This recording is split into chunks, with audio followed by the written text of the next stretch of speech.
Well, we're back. Nobody's here. Yeah, go figure. We'll hang out for a second, see what happens. See if anybody joins us again.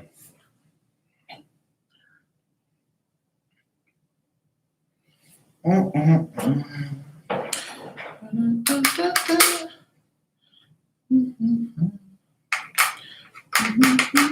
right, now we got people jumping back in. Guidelines were violated. Yep, you guys saw it. I told you. I called it. So I moved some of the GUNS out of the way a little bit. Got this big blank empty wall. I should put up the banner again, but we'll see what happens. We'll give it a hot second. Let some more people join in. If you guys want to comment, so I know if the comments are working, I'm not getting shuttered there, but let some people join back up and we'll go ahead and see what happens. Probably shut us down again.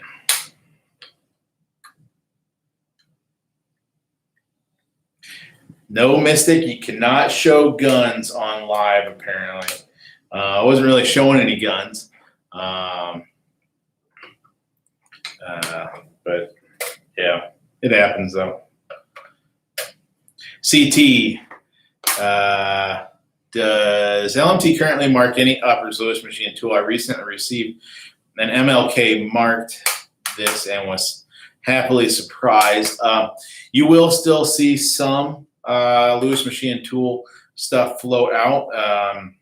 We had boxes of unbuilt receivers or stuff that was in distribution or things like that. Eventually, I would say probably in the next year or so, all that's going to be gone. So, no, I didn't talk about the Kung Flu. I don't even know whatever your screen name is. Yep, Jeff, they had you protected. They had you looking out. So we'll see how long this one lasts. I mean, you can see something right here. It just looks like a thing. You can see something over there. That looks like a thing. We'll see what happens. Yeah. Well, I tell you what, guys, only live people will be able to see it. But, if we get shut down again, that'll be it for tonight. I'm not going to try to keep fighting it. We'll brainstorm some different ideas to have a live because I enjoy doing this. I think you guys enjoy it as well. So we'll brainstorm a different live thing. I think we could try Instagram, but aren't they the same thing? And they'll shut you down too. So I don't know. Yep, Mason. Uploaded videos are fine because for whatever reason, I don't know. It's whatever. But anyways, we'll get going here. A couple questions. I'll restate for the people that are joining in or whatever. Twitch. That's Lucas. Yeah, I know. Lucas has got his thing going on. He is the social media king, in my opinion. I've been talking to him a little bit here and there about doing some things. So, I'll probably just have to reach out to him and get some ideas. But a couple of guys in the last thing that got shut down, the last post, had asked about 14.5 barrels. 14.5 mid-gas barrels are in the production lineup. If you look at the big the list of all the barrels that are getting made, they're in there, but they're in the lineup. We basically pulled out all the carbine gas ones, put all the mid-gas in their place. So they are in the queue, but we have a lot of other barrels to make and a lot of other things to be working on right now too. So, keep that in mind. We are working on it, but it's going to be a hot second for them. I thought they were going to be sooner than they were. We ran into some production delays on some other stuff. So, what was the other question? There was another good question someone had. I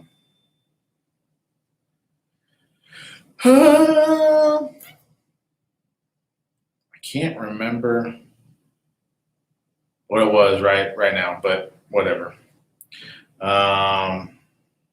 So we'll get going. Tonight's discussion is good one. What is the 5-digit code on the right side of the upper receiver? If you look at This is just an upper receiver right here. There's a code. We're actually going to be pulling these off. In the past, that was it was just something, a lock code for us to keep track of uppers in the production lineup as they were going through.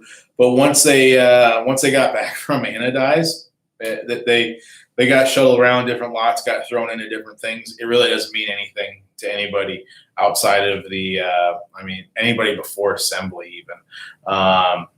It's not a serial number. It's not tied to another lower or something out there.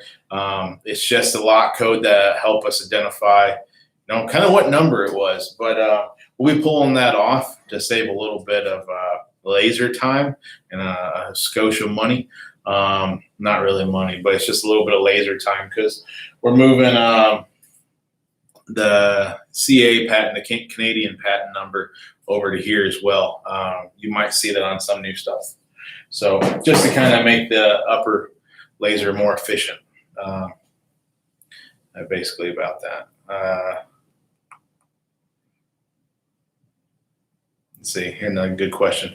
Does any 308 BCG work in the MWS upper and barrel? No. Yes. Some. Your mileage may vary. So short answer to that. There's no standard in 308, in AR 308. It is what it is. There's AR10, which is Armalite. That is Armalite. If you say, I got an AR10 or I got an AR10 this or that, you should be referring to only Armalite. They have their A series and their B series over there, which are two different guns that cannot be interchanged either. The barrels, the bolt carrier groups for those, but the uppers, lowers, mags, no go. Can't, and even stuff like the bolt catch and the mag catch, they have an A series and a B series bolt catch and mag catch. So, good builds, good designs, but AR10 is AR10. And there's like LR308, the DPMS, pattern stuff. Rock River has their own 308. Really, the only thing that's, very closely shared is ourselves and Knights. I know for a fact that you could take a Knights upper and put it on our lower. You can put our uppers on their lowers, and so on. I have run Rubber City Armory bolt carrier groups in my 308, my personal 308. I've got their titanium one right now. It takes about a pound off of the weight of the gun. The titanium carrier is extremely light. However, what you're going to see is increased carrier velocity. So there are trade-offs to that. How do you run that in a certain scenario? Adjustable gas block or the RCA key, helps to choke some of that gas off. Keep that in mind if you're going to go that route. So,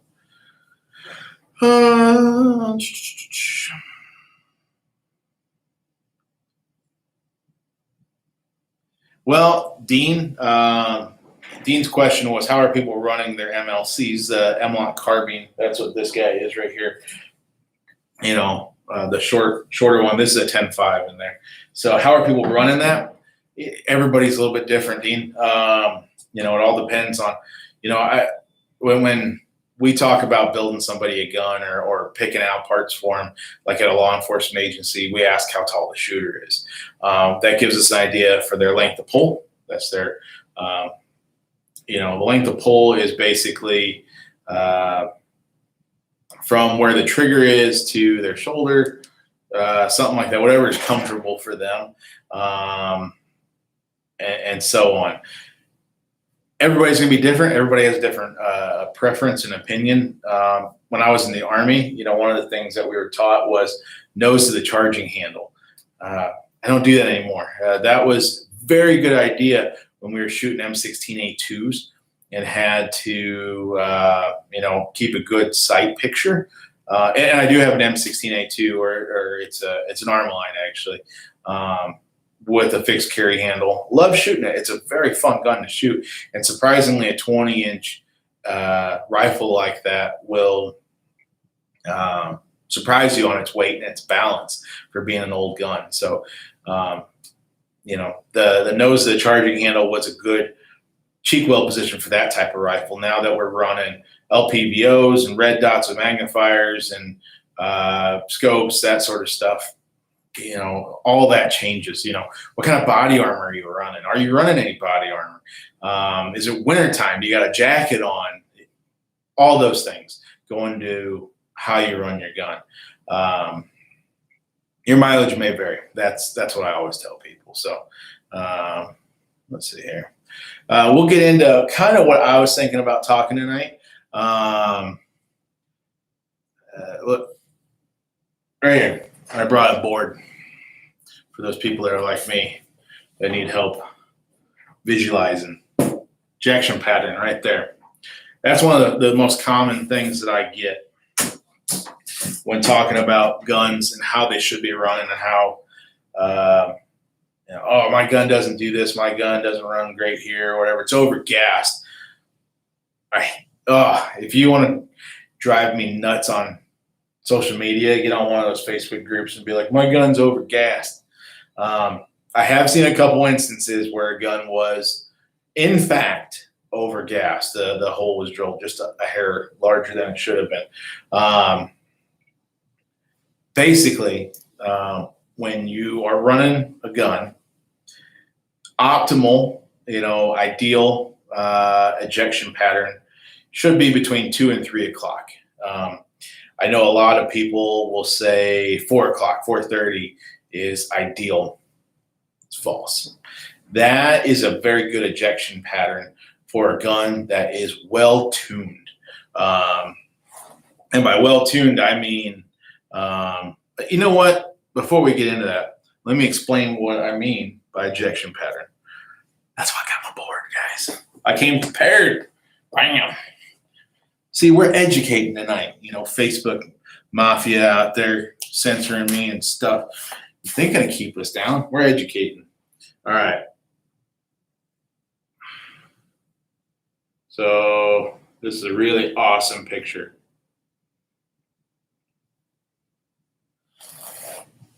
This is an upper receiver.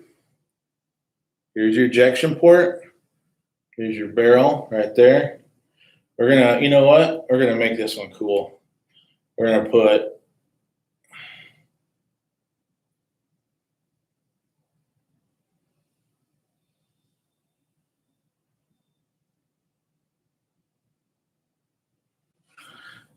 Flamin' Pig. That's a Noveski Flamin' Pig, guys. I just drew that in like 2 seconds. You kidding me? Anyways, here's our upper receiver. Here's your handguard, top rail. All right, you guys get it. All right. So when I'm talking about ejection pattern, when your brass comes out of this ejection port, okay, that's your brass. When it comes out of the ejection port, we're looking at this as a clock, okay? So we'll start out here with the most obvious. 3, 2, 1, and then that, and then, so then you got like 4, 5, and 6 down here, 12 o'clock. Pretty easy. One of the things that we do with this when we're trying to understand your gun or what we're doing is we're trying to diagnose a problem. Is one of the first things we'll ask is, where is your gun ejecting at? My LE guy, Rob, when he came on, he never heard of this. This is not a thing. I mean, he spent a lot of time in the Army. He's a professional cop, and he loves donuts, and I give him shit for it every day. He doesn't love donuts. He loves meat and whiskey, like any red-blooded American should. But he didn't pay attention to this. He didn't need to know. And the first time he heard about it was from another agency that he was working with, and they had a problem, and he was like, Joe, what are they talking about? So I explained it to him. Here at LMT, this is the window we like to see guns ejecting in. It's probably from 1:30 to 3. You know, this is where LMT likes it. We have seen guns run up here as well. This is, I would consider fast. Okay. And then from here to here, 3 to 4, we're going to call this GL. That's the Goldilocks zone.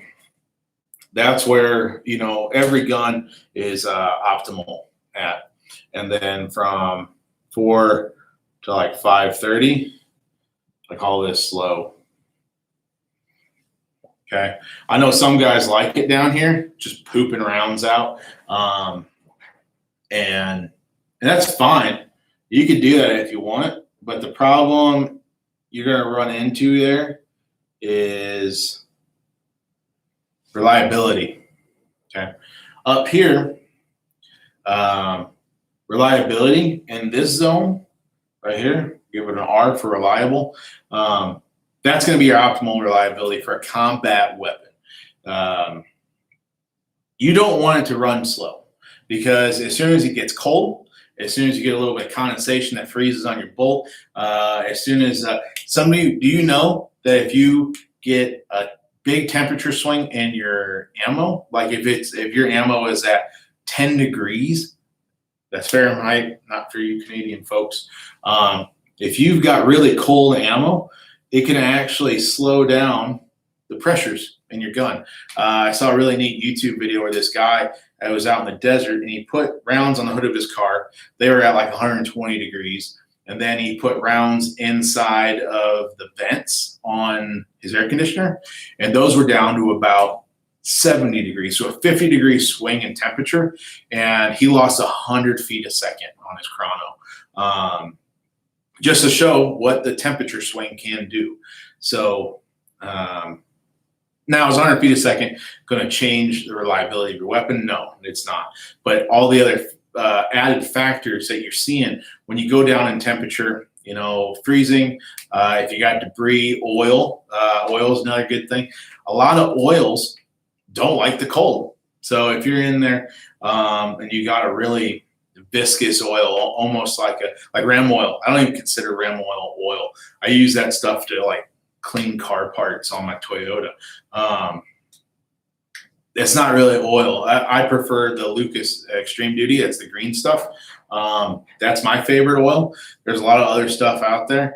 When you should try that oil in different temperatures to see how it stays on the bolt carrier group and how it cycles. You know, does it evaporate when it gets hot? All that stuff.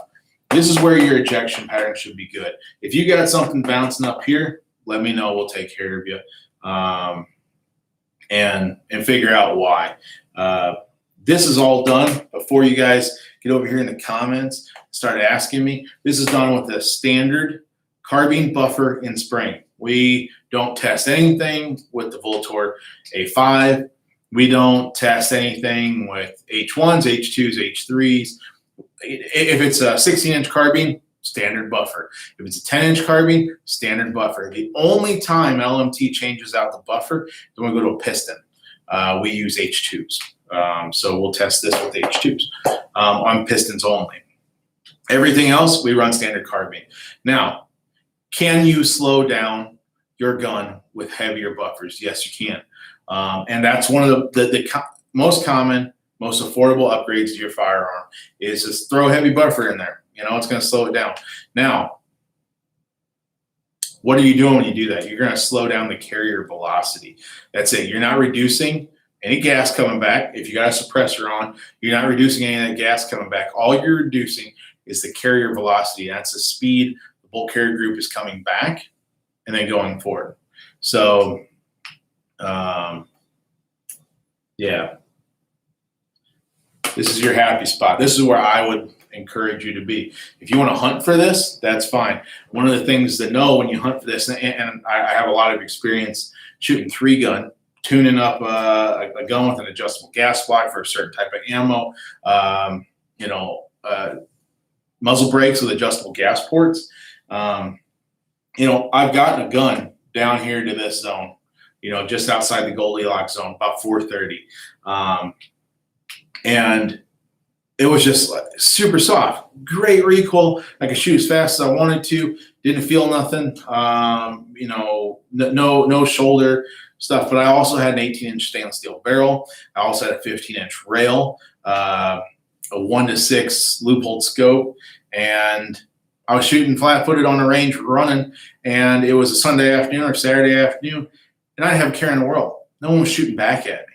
I didn't have to worry about. I mean, and it was like I cleaned my gun, you know, twice during a match. You know, by clean, I don't mean the bore or nothing like that. I never touched my bore. I left it alone. I would clean like the bulk carrier group or something like that, just to make sure it stayed oiled and stayed running, because I've seen guns go down. You know, you throw it into a barrel, you throw it into something where you're on the ground shooting like this underneath a VTAC barricade, you know, you get dust and stuff in there. It's a race gun.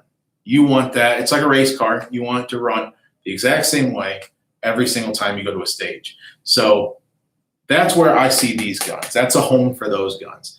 If you have a gun that's sitting in your truck or underneath the bed of your house, man, if you were ever in the military, what are the fuzz bunnies? Everybody knows what a fuzz bunny is. Those things live in your house too, especially if you got pets.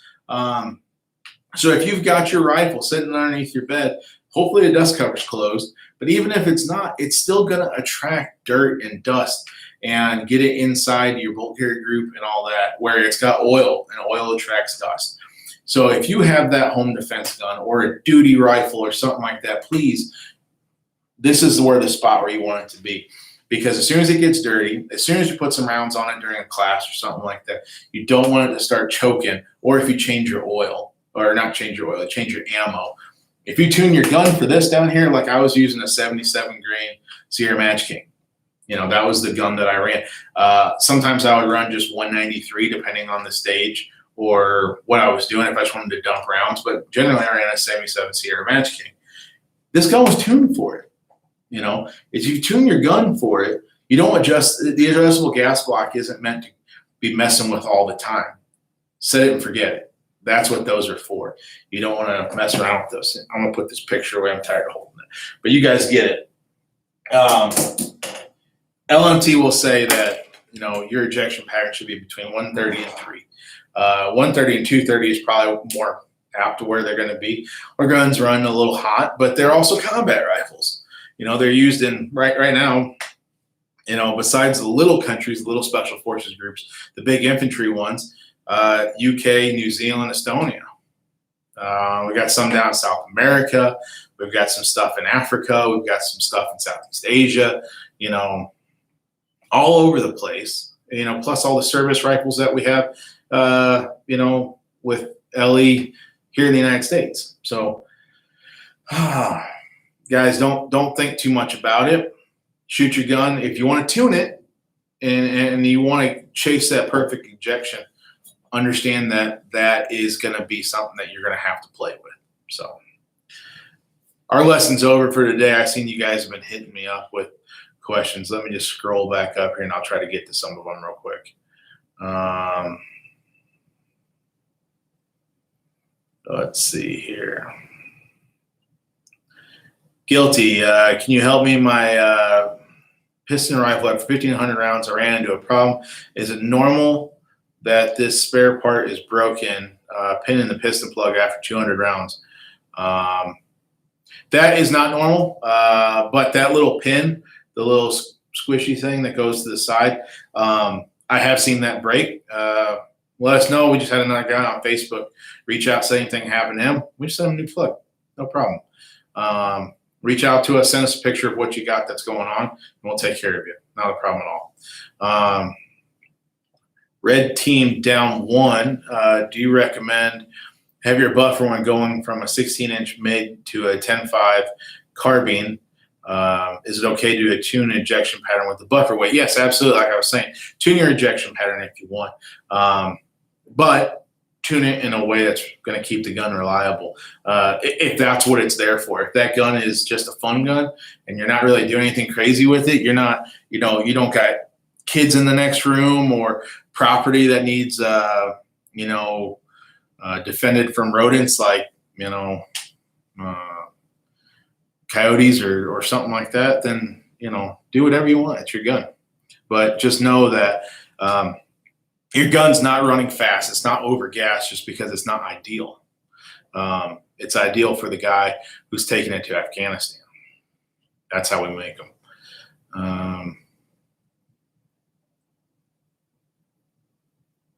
Can you ship some sand cutter BCGs back to the vendor so I can buy? CJ, you're at the wrong company. You're going to want to Google KAC and start asking them about their sand cutter.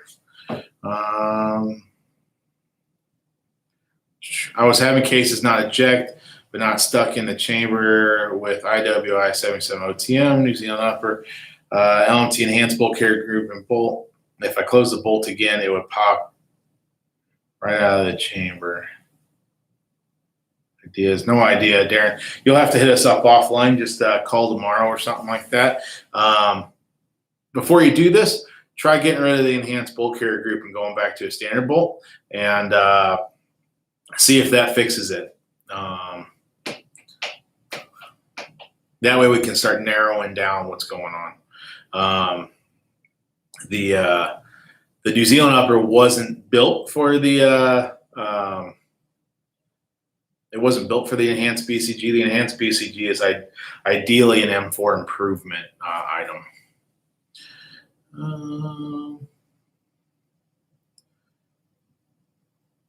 Sergio Haro, we do offer internships. We just brought in on a bunch of interns this summer, local folks and stuff like that. If you're interested, shoot an email over to HR at LMT Defense. If you're also interested, if you're a local person looking to see if we have any job openings, same place, HR at lmtdefense.com. Who else? Favorite 300 black super and sub weights. Oh man, this is another topic I wanted to get into with the discussion about running your gun. I was talking with another LMT customer last night, and they were having an issue with 300 blackout. Well, it wasn't really an issue. They got the gun to run and all that stuff, and it was running fairly good. It just wouldn't eat one type of ammo. 300 blackout isn't originally an AR caliber. It was originally a bolt gun caliber.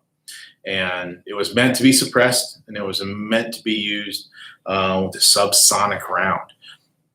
So think about this. Name any other AR caliber besides 22 that can cycle both super and subs without changing anything.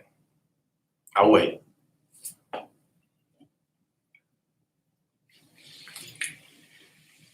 He can't. There isn't. I don't want to say that. There's probably like some crazy 6.8 Wildcat or something else. But basically, 300 blackout is its own animal. Pick a round that runs good and buy that. Plain and simple. We've got some guns that run absolutely everything, and we've got some that are very picky. The CSW tends to be one that's a little bit more picky. So, when it comes to it, if it were me and it were my gun, I'd only shoot subs because that's the whole purpose of it, is to be quiet. It's not a long range caliber. It's meant for, close range hog eradication, basically. I wouldn't even recommend it for something like personal defense or law enforcement use. I don't see it as a caliber for that. So 5.56 the way I go. But if you're trying to build it, shoot subs. Enjoy the quiet. Shoot it suppressed.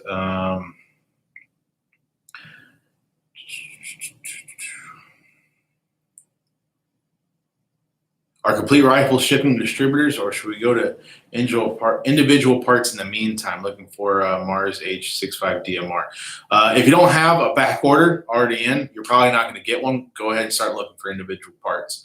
But go to those dealers that are placing orders. We're taking back orders and get on their list. So we are shipping a bunch of stuff. I just was down at the shop today, and we had 3 full racks of New Zealand reference rifles. That's a hot seller, and they're all headed out the door. Digital donut. How much is your over the barrel can affect ejection pattern? It really doesn't. The VBS can is very, very good at reducing blowback. So if you have a gun tuned, typically a can on a gun. So if you have a gun ejecting at 3 o'clock, then you add like a surefire to it, you might see that gun go from 3 to 2 o'clock or 1:30 or something like that. The VBS can doesn't really do that. It keeps a lot of that pressure in the can rather than going back down the gas tube. So the VBS can is very good for that, and that's using that LL&L technology that we have licensed. So when SIG releases the 6.8 by 51 NGSW round, where you guys make a barrel for it, isn't that the 270 Fury? I think that's what they're calling the commercial version of it. I don't know. Maybe, but probably not, because our eggs are in the basket of Textron. We're developing the can for their submission, so we're really hoping that their gun ends up winning, and SIG is going to have to wait for the next big contract.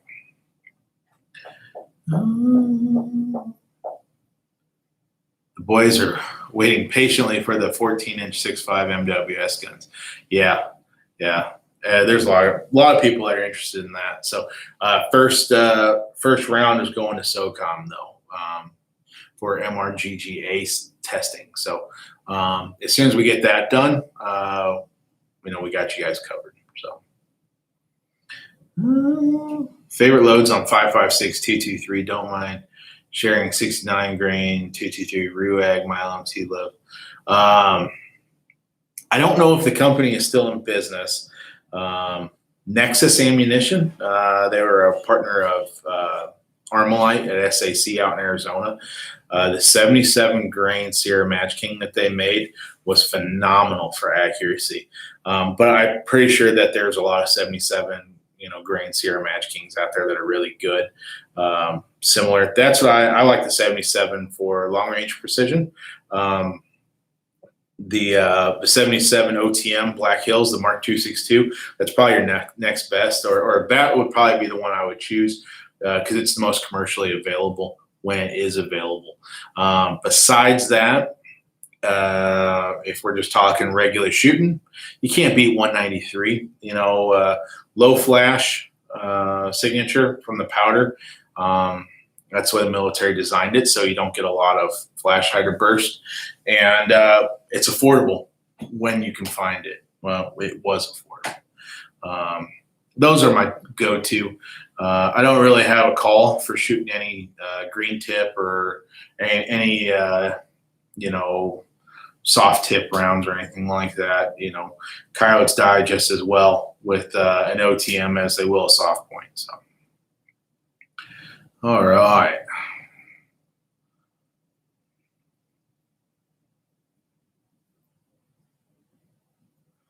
Let's see here.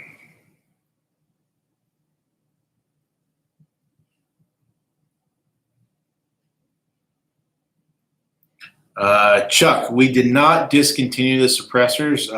We are going to be going a different avenue with them. So there will be more up to date on that info coming soon. Let's see here. Spec War uppers, Liberty or Death. very soon, hopefully, I would say the next month or two, in that big production lineup where everybody's got a slot for the upper cell. The spec war barrel or upper receivers are coming very close to being due. So we'll keep you guys updated. Check out the website and, some key dealers for that.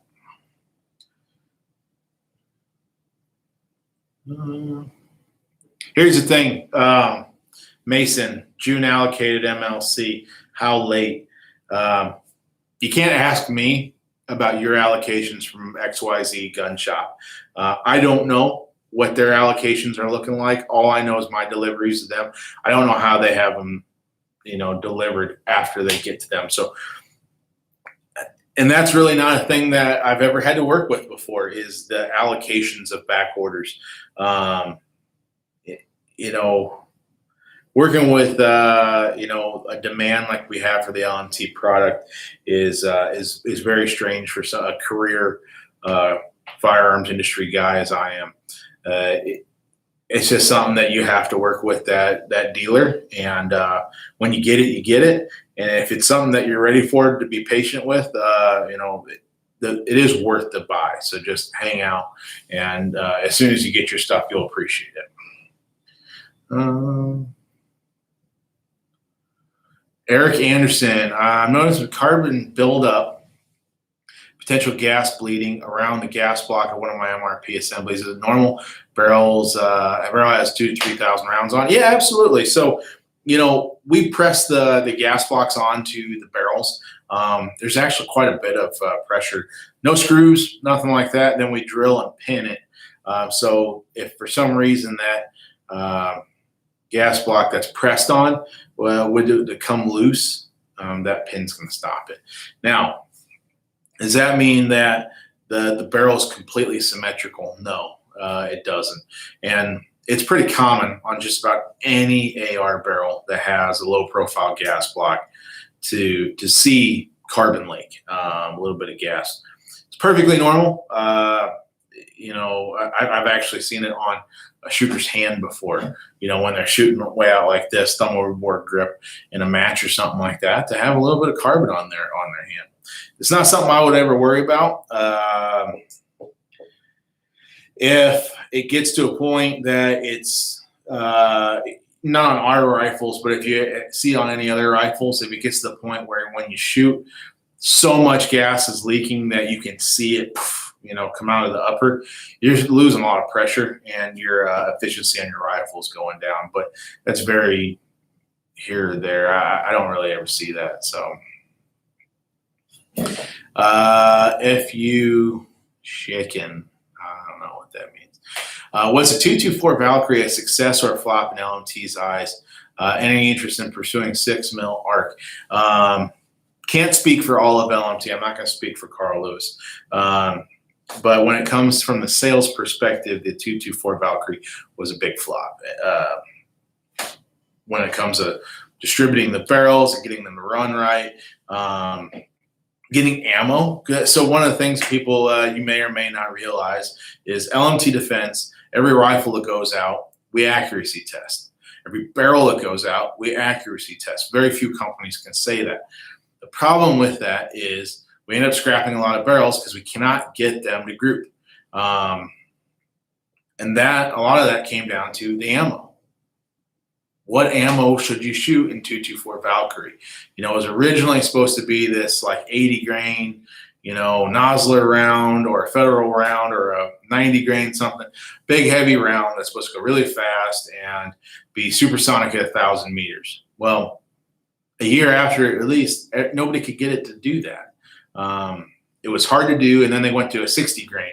And, I had people shooting in matches and saying, oh, I needed to do this or that. If you're shooting a 60 grain 224 Valkyrie, well, just shoot a 5.56, or something else. Yeah, you got a little bit more powder, but how long is your barrel going to last? That's a stainless steel barrel on that. It's not a chrome line barrel.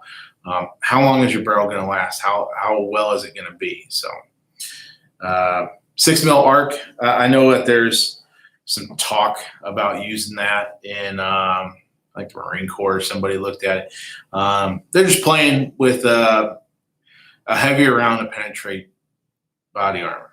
That is the big call right now in lethality. That's why NGSW is out, is because they want a rifle that at like 500 or 600 yards can penetrate body armor. We understand it. We see the need for it, but until a round that is proven to be effective and reliable and just about anything, it probably won't be something we jump on anytime soon. So.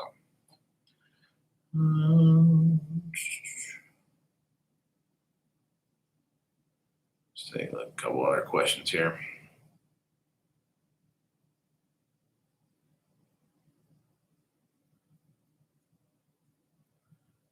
Will more shovel nose uppers be coming soon? Or is it a one-time thing? It was not a one-time thing. So the neat thing is that was originally a product that we developed for the Estonian Border Patrol. But it led to a very good product that we will keep around for a while. So once we get through, the upper cell and the production lineup and all that stuff, expect to see that as a not the combo upper with 12-inch barrel in the bulk carrier group, but just the upper receiver itself. Expect to see that as a regular item on the website, or that something that your dealer can buy. So the shovel nose is here to stay. It's a good option for piston owners that want a little bit more rail, because we don't make a longer piston. So if you want more rail space, or the ability to attach a laser or something like that and get a little bit more real estate for your grip to keep your lethality high, that's a good option for you. So what ammo is used to accuracy test? We use Mark 262 on 5.56, 308 we use 168 Federal Gold Medal Match, and 6.5 Creedmoor, just to name a few. 140 ELDM from Hornady.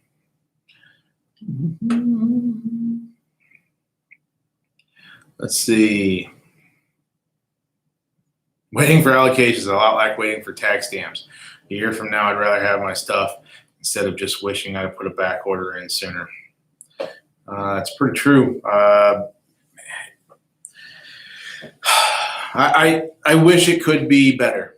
We are working on it, and as the commercial sales manager and the marketing manager and the guy that does assist with all the LE stuff here, I want it to be better, and we're working on it. Just hold in there, guys. We'll get it. Have you had a chance to shoot the 6.5 DMR? Currently a back order for one. What Cerakote do you recommend on your last stream? I don't think did I recommend Cerakote? Maybe I did. I don't know. I can't remember what the last stream was about. I have shot all the 6.5s. Man, they're all so good too. I've shot the standard 6.5 DMR with the PRS stock. I would recommend getting the PRS stock on any of them, or not the PRS, the DMR stock on any of them. The LMT DMR stock is really nice. It's lighter weight than the Magpul PRS stock, and same adjustments, except you get the major adjustments of sliding it on the tube.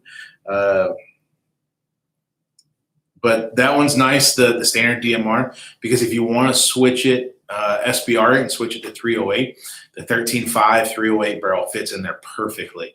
Or if you could find one from the pistol line that's pinned with a Surefire flash hider or an LMT flash hider, or you could just buy the barrel and pin it yourself with whatever flash hider you want. You'll probably have to shim it just a little bit, but being able to go from a 20-inch 6.5 to a 13.5 308 is an awesome thing to do, and you could do it in about a minute and a half. So I have shot them all. I would say my favorite right now is the MRGGA prototype, the 14.5 6.5 with a new upper receiver. It's a little bit longer, got a forward assist, and when you can shoot in full auto, 6.5 in full auto is a dream. So yeah, definitely.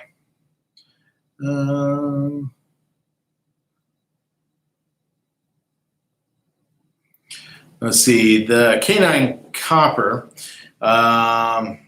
A B5 stock on an LMT build and the fitment to the buffer tube is extremely tight. Have you heard of this? Again, your mileage may vary when it comes to third-party parts. I have seen LMT stocks tight on LMT tubes. Now, a lot of that is from our DFL. We spray that DFL on there, and that's a lubricant, but it also adds a little bit of thickness. So just break it in, slide it back and forth, and hopefully it breaks in. If not, hang out, wait for an LMT SOP mod. We should have some on the website here shortly. And maybe that'll clear it up. But I think there are some stocks out there. I don't know if B5 makes them, but they are combo commercial mil spec. That means they've got two little arms inside that put pressure on the tube. So if you were to run it in the mil spec, those little arms are in there, and then, or is it the other way around? They fold out of the way. Anyways, that might drag on it a little bit. That's just, but I don't think that's a B5 problem. That's something else. Let's see here. Can you tell us anything about the stubby upper we recently seen online? I'm assuming shorter barrels will be released along with 300 blackout. So we're calling that the compact. That is for a UK and Southeast Asia tender request, for some shorter stuff.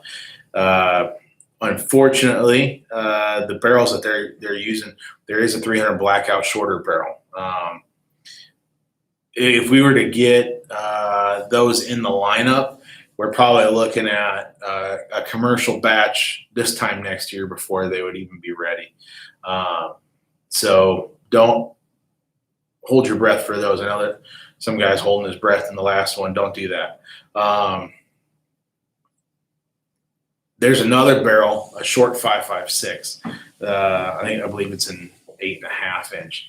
It's an absolute thumper when it comes to gas and flash and stuff like that. So those are the two contract tenders that we're looking at. Neither of those are commercial ready barrels. We will hopefully, when we have more production capabilities, have the compact upper as a commercial option. So you can have some custom barrels made for it. Like over at D. Wilson Manufacturing, if you send him a barrel, he could chop it down to a custom 300 blackout, which is what I would suggest on it. That's really what it would be made for.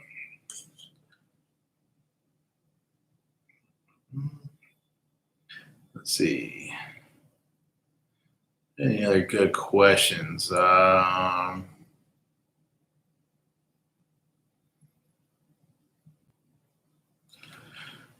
Loopy Chef 95, what is your view on metal 3D printers for production? Do you think LMT will adopt them in the future if they are more efficient and cost effective than CNC machines? I spent a lot of time around the machine shop, not just here, but with other companies. I don't believe, in my opinion, not LMT's opinion, I do not believe that 3D printers are there yet. There are certain applications for them for rapid prototyping or replacement for MIM items. That's metal injection molding. But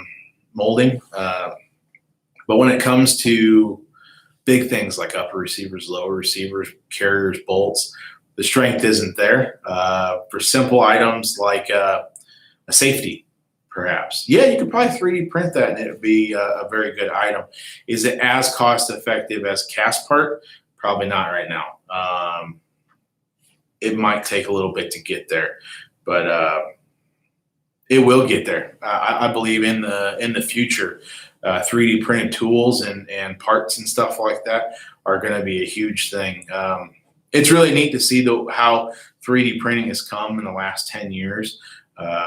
People would have never thought that you could be making. I've seen suppressors 3D printed. I've seen car parts 3D printed. There's a lot of stuff out there that is just the stepping stones for what manufacturing technology will have in store for us. But unfortunately, I don't think that it's there yet to